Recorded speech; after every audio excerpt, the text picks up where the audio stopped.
When I get asked about crime here in Victoria and some of the best measures that we can take to reduce crime and keep the community safer, we know that one of the biggest impacts is our bail system. So we would introduce break bail, face jail, because we know violent offenders shouldn't just be released back into the street.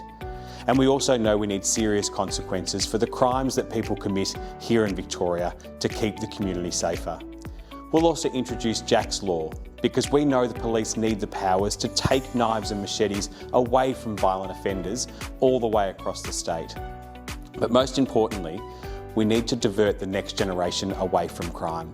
That's why we'll invest $100 million into Youth Start and Restart. These programs are to get the next generation away from a life of crime and give them the opportunities that we know they deserve, so we can get them back into work, back into education or into the services they need. Because positive outcomes for the next generation means that we've got a safer community here in Victoria. We know there's been protests in Melbourne that have caused much conflict across the state. And as a leader, it is important that we stand up and call for people to be united. We know that when people send a message of hate, that it can be taken in those communities as an offensive against them.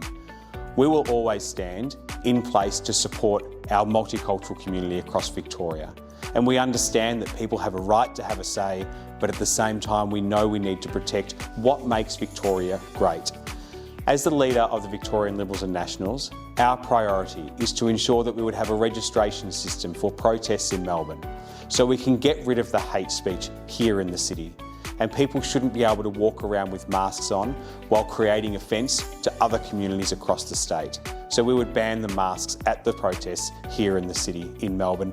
And most importantly, we'd give the police the powers to move on people that spread hate, the ones that come into Melbourne for the violence, and those that are here for peaceful protests should be supported to come out and have their view, because that's what makes our democracy great.